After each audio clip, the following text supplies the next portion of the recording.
বর্ষার বিকেলে আকাশ কালো করে ঝুম বৃষ্টি নেমেছে। মেঘের গর্জন আর বৃষ্টির ঝংকারে মাতোয়ারা ব্যাঙের দল ঘ্যাঙর ঘ্যাং রব তুলে নাইতে বেরিয়েছে সদল বলে। মাঠের পাড়ে পুরনো একটা কুয়ো, তার দেয়ালে সবাই বসে তাইরে নাইরে না গাইছে গলা ছেড়ে। এমন সময় পা পিছলে কিভাবে যেন দুটো ব্যাঙ ধপাস করে পড়ে গেল কুয়োয়। গান থামিয়ে সবগুলো ব্যাঙ ড্যাব করে তাকিয়ে দেখে কুয়োর তলে ভাসছে বেচারা ব্যাঙ দুটো। কত গভীরে কুয়োর পানি, কোনো বাহাদুরেরও সাধ্য নেই এখান থেকে উঠে আসার। বীর সদ্বদনে বলে উঠল পালের সবচেয়ে বয়োজ্যেষ্ঠ ব্যাঙটি। সবাই মাথা নাড়ল কথাটি শুনে। ঠিক বলেছে বুড়ো, কুয়োর পানি এত গভীরে, সেখান থেকে লাফ মেরে উঠে আসা চারটিখানি কথা নয়। কালচে পানিতে অন্ধকারে প্রায় দেখা যায় না হাপুস হুপুস শব্দে লাফ দিয়ে বেড়াচ্ছে দিশেহারা ব্যাঙ দুটি। প্রাণপণে চেষ্টা করছে দেয়াল বেয়ে উঠে আসার। হাল ছেড়ে দাও বন্ধু, এখান থেকে উঠে আসা সম্ভব নয়। মরতে যদি হবেই খামাখা লাফঝাপ করে কী লাভ? বড় ব্যাঙটি শ্লেষের সুরে বলল গলা ফুলিয়ে। সবাই অবাক হয়ে তাকালো কথাটি শুনে। তারপর কি মনে করে একসাথে মাথা দুলিয়ে বলা শুরু করল সবাই, হাল ছেড়ে দাও বন্ধু। প্রথমে বিড়বিড় করে, তারপর জোরে জোরে, তারপর একদম গলা ফাটিয়ে নেচে নেচে বলতে লাগলো সবাই। পানিতে এতক্ষণ হুটুপুটি করে শরীর প্রায় অবশ হয়ে এসেছে ব্যাঙ দুটোর। তবুও এই নির্মম কথাটি শুনে কেমন অবিশ্বাসের দৃষ্টিতে তাকিয়ে রইল একটি ব্যাঙ উপরে নিরাপদে বসে থাকা তার বন্ধুদের দিকে।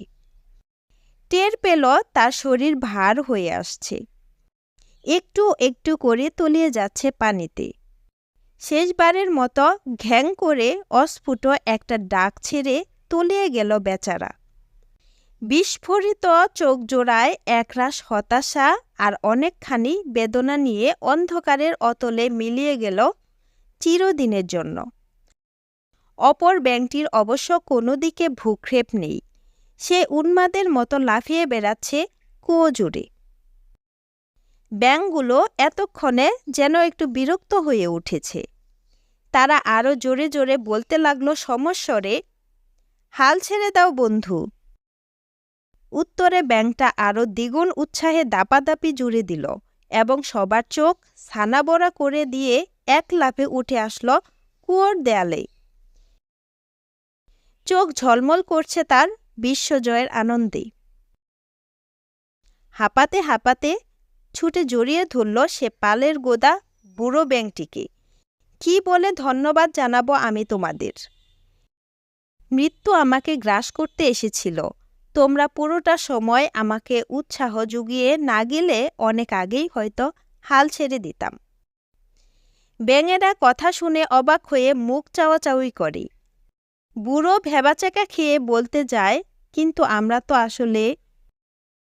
তার কথা কেড়ে নিয়ে ব্যাঙটি বলে ওঠে, খুব দুঃখের বিষয়, আমি কানে শুনতে পাই না। আজ তোমরা যেভাবে নেচে গিয়ে উৎসাহ জুগিয়ে গেলে, না জানি কত অনুপ্রেরণা মাখা কথা বলেছ। তোমাদের উৎসাহ দেখে আমার জেদ চেপে গিয়েছিল। কিছুতেই হাল ছেড়ে দেওয়া যাবে না। লজ্জায় মাথা নত হয়ে আসে সবগুলো ব্যাঙের। বৃষ্টির কুল ছাপানো কল্লোলে বধির ব্যাঙটি একাই ডেকে ওঠে মনের আনন্দে, ঘ্যাঙর ঘ্যাং শব্দে। সত্যি তো, কখনো কখনো তোমার একটি কথা কারো বুকে শুল হয়ে বিঁধতে পারে, যেমনটি ঘটেছে প্রথম ব্যাঙটির ক্ষেত্রে। তাই সবসময় অনুপ্রেরণা যোগাবে সবাইকে। প্রত্যেকটি মানুষের কিছু না কিছু গুণ থাকে, সেটিকে উৎসাহ দিবে। তোমার ছোট্ট একটু অনুপ্রেরণা একজন মানুষের জীবন একদম বদলে দিতে পারে, সেটি কখনো ভুলে যেও না। আর যারা তোমাকে হতাশার কথা শোনাবে, তাদের জন্য হয়ে ওঠো দ্বিতীয় ব্যাঙটির মতো।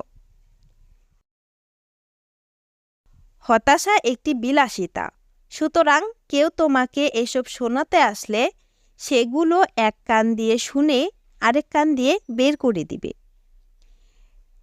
Turn all the negativities into positive energy and always remember you can, you will.